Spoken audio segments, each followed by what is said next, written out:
Love to see it. See you guys.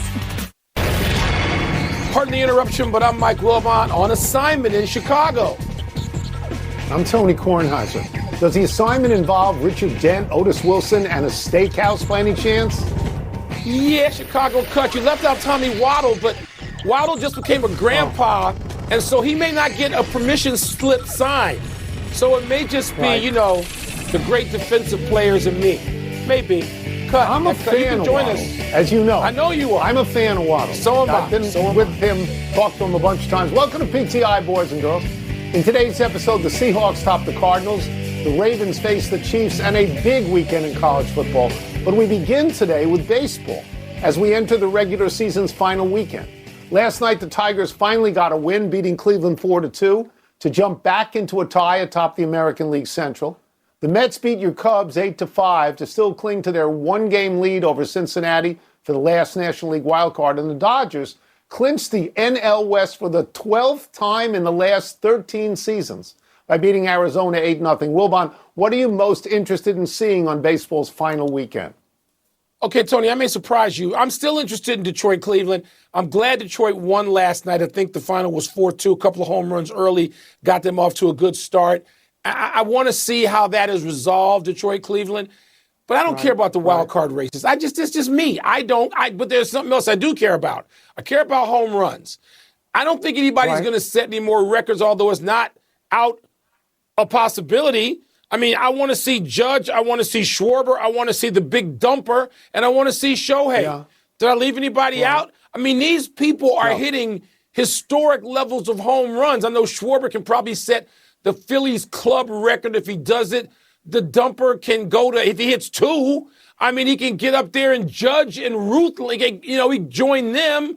I care about all those guys and what they might be able to do with home runs. The wild cards, that's your thing, and I care about Cleveland, Detroit.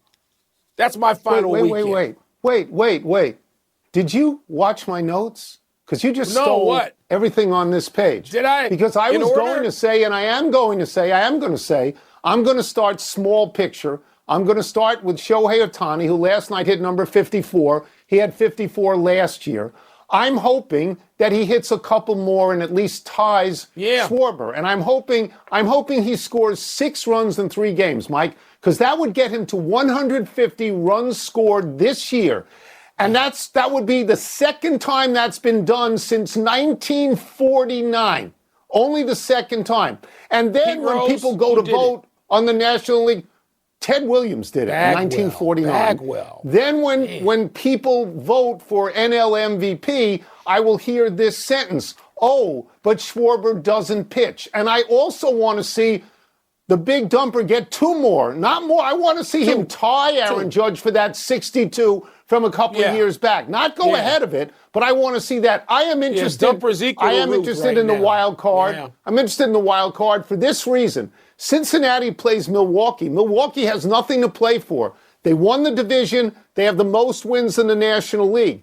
I think this favors Cincinnati because Milwaukee just wants to get ready for the playoffs. I think that hurts the Mets. And the Mets have to play in Miami, and Miami wants to beat the Mets, and they got Sandy Alcantara. They put him back one day just so he can face the Mets. On the other side, Detroit has to play the Red Sox. The Red Sox, I don't think, have clinched yet. They may have to win one more. Game, magic number whereas 1. Cleveland plays Texas, which has lost 9 out of 10, and I think that favors Cleveland. But like you, I want to see more home runs. I do. Yeah.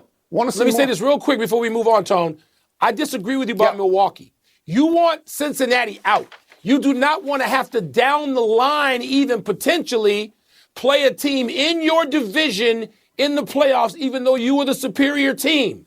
You want to kill Cincinnati's chances. We'll see. I remember the Bears had a chance to eliminate the Packers one year. They let the Packers live and get in as a wild card team and then lost the NFC Championship game. You don't want to play a team in your division. If you can avoid it, kill them now. Just saying. Let's move to the National Football League, where the Seahawks came away with a win over the Cardinals. Seattle was ahead 20-6 midway through the 4th, but Arizona scored 2 late touchdowns to tie things at 20. Sam Darnold then led the Seahawks in the field goal range to win it in the final 28 seconds. Tone, what does this result say to you about each team? Let me start with Arizona. I've watched Kyler Murray for a number of years now. This is his 7th year with the Cardinals. He's great fun to watch. He's a very exciting player. He has no results. Here is his record as a starter. 38-47-1. All right? He's only won 9 games once. I was not at all surprised that he lost last night at home because his record at home as a starter is 18-26-1. He's actually better on the road. Let me move to Seattle now. I think Seattle's a pretty good team. I think they have a good defense because when the Baltimore Ravens had a good defense, not this year, Mike McDonald was their defensive coordinator. And they have added Sam Darnold this year. And Sam Darnold was really good in Minnesota, and he's good in Seattle. Last night, Mike, Sam Darnold, 18 of 26 for 242 yards and a touchdown. That's almost 10 yards per attempt. Darnold had a rating of 111. Kyler Murray had a rating of 73.2. Darnold's now 17-4 in Minnesota and Seattle. And this Sam Darnold and Daniel Jones are exhibits A and B about how terrible it is to be a quarterback at either the Jets or the Giants. It doesn't matter who the coach is. It is a disaster. The Jets and the Giants kill quarterbacks. These teams are okay. They're all right. They may even be wild card teams. And they may be in the toughest division in football. But they might be the 3rd and 4th best teams in their division because the Niners and Rams, in whatever order you want to take them, are probably better than each one of them. So let's not get too carried away. I'm not going to pile all that on Kyler Murray. I watch the Cardinals. I know a little more closely than you do. That team is often... His record is his record, Mike. His record is his record. You know, he's not playing defense. He's not out there to stop somebody when the Cardinals' defense is awful. And I was glad to see Marvin Harrison, the junior or the third or whatever Marvin Harrison is, I was glad to see him stop dropping passes that turn into interceptions after he's hit in the hands by Kyler Murray. Because that's what he's been doing so far in a year plus. Last night he had 2 great catches after he caused an interception. Hit him in the hands. He's been dropping passes. He's not been what they drafted in the 4th position. He has not been Larry Fitzgerald Jr., okay? He has not been. No, he has not. I don't want to put that all on Kyler Murray. I'm just going to tell you this. But these are okay teams. They're okay. But his record is you are what your record says you are, right? The record is not great. That's what Parcells said. Okay. Arizona now 0-2 in division. Teams that start out 0-2 in division have only a 9% chance of making the playoffs. Yeah, well, they're not. 4-0. Let's move to college football. The biggest games tomorrow are number 4 LSU at number 13 Ole Miss at 3:30. Then head-to-head at 7:30 are number 6 Oregon at number 3 Penn State in a whiteout game. And number 17 Alabama at number 5 Georgia between the hedges. All of these teams other than Alabama are unbeaten at the moment. Wilbon, what is the most compelling game of the weekend to you, Mr. Big Ten? This is not close. This is not close to me. Oregon and Penn State. I mean, that's my conference, and I've seen Oregon in person already this year, and I see Penn State a lot, and Penn State walks away from these matchups against teams in the top 10, and they lose. They can have a whiteout, they can have a blue out, they can have a luau. They can have anything they want whenever it's big and 107,000 people in that stadium, which causes traffic jams all the way back to Baltimore and Washington until about 2 in the morning. I know I've been in them. They lose. So I don't know what to make of them. I'm looking at this thing saying, Penn State, show me. I don't believe you. Yeah. I know they're well coached. I know they're perennially a challenger, a contender. But they don't ultimately deliver in games like this, and Oregon is really potent, really good. Yeah. That's the matchup I care about. The other two, fine. I believe Alabama is not any good, and they're going to get crushed by Georgia. I know Booger McFarland says something different. And the LSU Ole Miss game, wake me. I might get to that. Well, I expected this because, those are SEC games, and you're a Big Ten guy, so I expected this. In any other year, the main attraction would be Alabama and Georgia. In any other year, both of those teams would have walked into this undefeated. And in any year prior to the expansion of the playoffs, you would say that the winner of this game is the team that is going to go to the playoffs. But Alabama lost to Florida State in its opening game. That changes the trajectory of this game. obviously. Every other team we're going to talk about is unbeaten at the moment. And look, I have only one television set, and I know you think that makes me weak, Mike. I understand that, but I have one television set. So if you tell me that Oregon, Penn State is on at the same time as Alabama, Georgia this year, I'm going to watch like you Oregon and Penn State. And I'm going to watch them to see if James Franklin can finally win a big game. Because let's go through those numbers. In the Big Ten, James Franklin against teams ranked in the top 10 is 4-20. Against teams ranked in the top 5, he's 1-15. Against the two big boys, Michigan and Ohio State, he's 4-17. Look, I get it. Oregon is going 3,000 miles, and I get it. Franklin is 7-3 in whiteouts, but as you say, Oregon's really good. So I don't really have a lot of confidence. I don't have a lot of confidence that Penn State can win this game. Let's take a break. No reason. When we return, the Ravens visit the Chiefs on Sunday. Which 1-2 team needs this one more? And who should be favored when the unbeaten Colts visit the Rams? Toss-up is next. I got a guy who can get you a second TV tonight. Later tonight. Can he get me a third eye or a fourth eye? Because I train my two eyes on the toss-up. Two men enter, one man leaves, finishes the show, then puts on his red, white, and blue Speedo and drives up I-95 to Bethpage Black. What's God first? help us. Toss up, who needs a win more on Sunday, the 1-2 Ravens or the 1-2 Chiefs?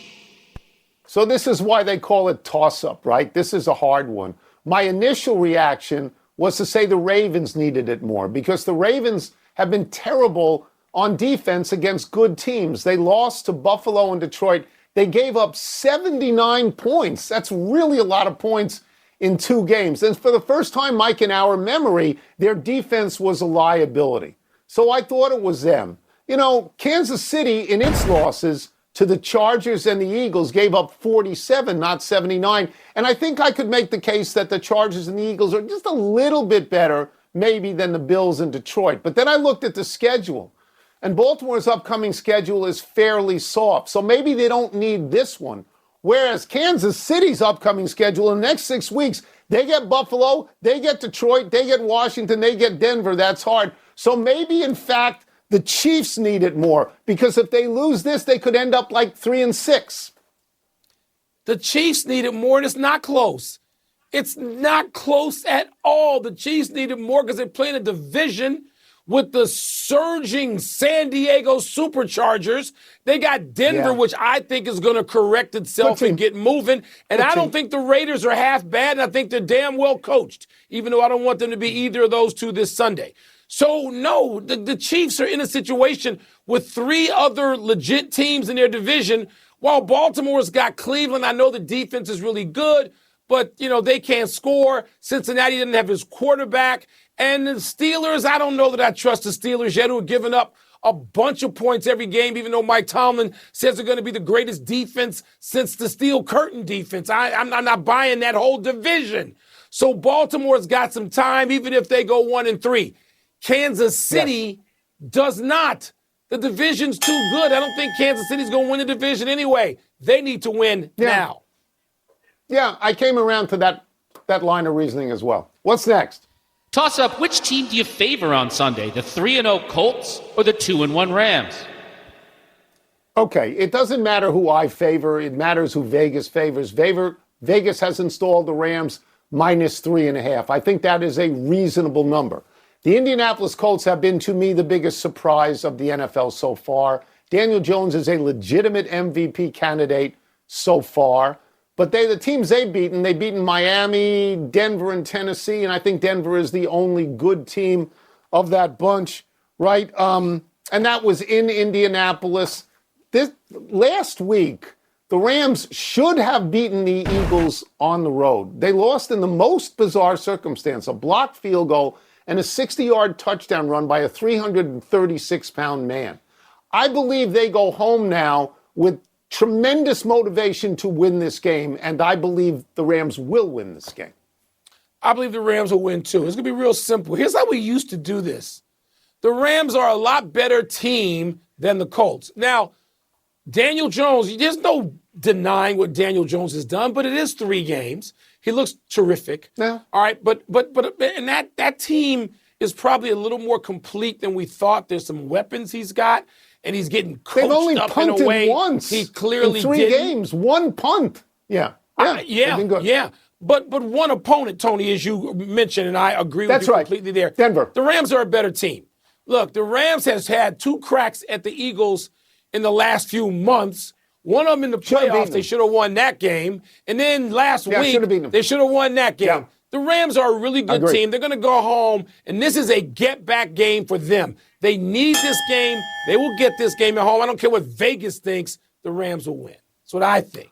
Had the Rams beaten the Eagles, this could be a trap game. But they didn't beat the Eagles. That's it. No. Let's take one last break. Still to come. Who has the edge between the unbeaten Eagles and Bucks?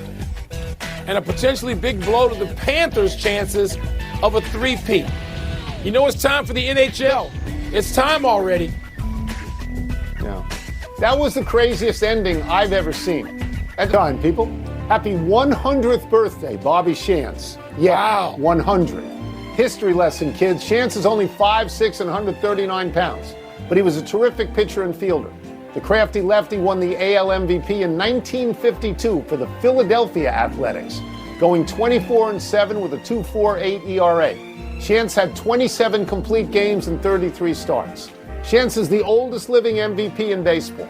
He won 8 Gold Gloves and made 3 All-Star teams. Shantz pitched 16 seasons for 7 different teams, starting with the A's, then the Yankees, Pirates, Colt 45s in Houston, Cardinals, Cubs, and finally the Phillies. His career record was 119-99, and he pitched in the 1957 and 1960 World Series with the Yankees. Won the ERA title with the Yankees one of those seasons. Tony, 5'6". It seems like every pitcher out there now is required to be the same size as a tight end. They're like all 6'4". How big are Skeens and Mizorowski? Those guys are 6'6", it seems. Huge. Good for Shantz. Yeah. Great career. Not in those days. Happy anniversary, Jim Palmer. On this day 54 years ago, the future first ballot Hall of Famer won his 20th game of the 1971 season, becoming the 4th starter on that season's Orioles staff to do so.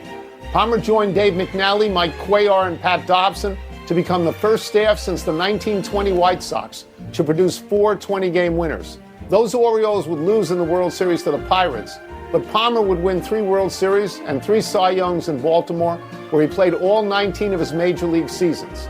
After retiring from baseball, Palmer went into the broadcast booth, where he is the best. He is smart and impossibly handsome. I used to run into him at Emerald Dunes in Florida. Tony, that's the best 4-man rotation ever of all time. I'm going to take exception with you, though, in the booth. And Palmer is a 10 in the booth. He is. But there was a guy in Baltimore who pitched named Steve Stone, who you know is my favorite in the booth. Just about anybody. Sorry, Ron Darling. Steve Stone. Come on now, Stoney. Well, and he won a Cy Young. Won a Cy Young in Baltimore. Chicago. You heard him every day. I understand that. Yes, Happy trails, Alexander Barkov. The Panthers captain could miss the entire regular season after injuring his right knee at practice yesterday. Barkov had 20 goals and 51 assists in 67 games for Florida the last regular season, then added 6 goals and 16 assists in the playoffs. He also won his 3rd Selke Trophy as the league's best defensive forward. This could really hurt the Panthers' quest for a three-peat. Matthew Tkachuk is also out indefinitely. Ooh. Well, those are 2 guys you can't do without. And seeing Barkov carried off like that, and we haven't even had the season opener yet, that's not a good look. It's awful to see that. I had no idea hockey was around the corner. I really didn't. Ready to go. Puck drops, baby. Let's go. Yeah. And a bonus happy trails to Bob Carpenter. The Nationals play-by-play man will call his final game Sunday after 20 years with the team and 42 years broadcasting for 5 teams. Nats fans, I among them, might remember Carpenter's voice narrating a number of memorable performances like Steven Strasburg's debut and Max Scherzer's 20 strikeout game. In a nod to his signature home run call, Bob, see you later. Wilbon, let's go to the big finish if we could. Let's do it. Jaden Daniels, Terry McLaurin, both out for the Commanders game against the Falcons. Is that a big deal, isn't it? Tony, those are 2 big dudes the Commanders are going to be missing on the road. Yes, that's a big deal. Sixers have no definitive timelines for Joel Embiid and Paul George, my guys, to return from their injuries. Go ahead, take a shot. Waste of money. It's the waste of money. The 3-0 Eagles at the 3-0 Bucks on Sunday. Who you got? Tony, I'm going to shock you. I'm going to take the Bucks, who have like won 6 or 7 from Philly. I'm going to take the Bucks. 0-3 Titans and 0-3 Texans on Sunday. Who you got? I think I've got Houston. They're supposed to be better, and they're just going the wrong way. But I would not have taken Tampa Bay. Last one, Aces Fever and Lynx Mercury tonight. To whom do you lean? I'm going to take the Aces on the road, and I'm going to take Phoenix at home, I think. I'm going to watch these games, Tony. I mean, Atlanta's the surprise so far. I mean, I'm sorry, the Fever, the surprise so far. Watch both these games. You got a lot of TVs. I only have one. We're out of time. Trying to do better the next time. I'm Tony Kornheiser. I'm Mike Wilbon. We're on the Deuce Monday, Knuckleheads. Have a great weekend. Here's Sports. All right, Wilbon, how much pressure is on James Franklin Saturday night? Well, Tony, there's pressure. And if you're a coach of that stature like James Franklin, the pressure comes within. You want to win. You want to win the game. You know you have to hear how many times you have not beaten Michigan and Ohio State, among others, how many times you have not beaten teams in the top blank. You've heard that. You've heard that now for years. But, Tony, the truth is he's not going to be fired. Penn State, it doesn't do business like Oklahoma State or even UCLA, which comes here to Chicago with a new coach. I guess Deshaun Foster, he needed a whiteout game or several of them because his seat was hot and they actually fired him. Penn State is not doing that. They're not doing that with a team that contends. And even if Penn State was middling, they wouldn't fire Franklin in the middle of a season. That's not the way Penn State does business. So the seat is not hot. He's in no jeopardy.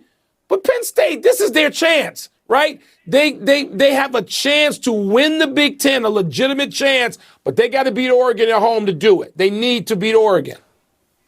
Yeah, I mean, I agree with you. They're certainly not going to fire him in the middle of the season. There's no evidence that they're going to fire him at the end of the season because they haven't fired him already. Since he's been in the Big Ten at Penn State against teams ranked in the top 10, which Oregon is, he's 4-20. Against teams ranked in the top 5, he's 1-15, and against Ohio State and Michigan, the best teams, year after year after year, he's 4-17. So no, I mean, if they haven't done it already, I don't know why you think they're going to necessarily do it now. Although it does not give you a lot of confidence that they can win. I want to just segue to one other game. That is the LSU at Ole Miss game. And I bring this up because another big-name coach, Brian Kelly, is chasing ghosts right now. I believe this is his 4th season. And I believe at LSU, Nick Saban and Les Miles and Ed Orgeron, by the end of their 4th season, won national championships. And I would assume LSU, which does fire people, they get rid of you. is probably looking at, right, LSU's probably saying to Brian Kelly, yeah, how about it right now, right? I mean, that's an interesting one to me. Yeah, if he loses that game, even though it's on the road, there'll be people screaming and hollering for his head. So 3, at least, really good games this weekend, but I'll take the one in the Big Ten. That's it. We're done. Back to you.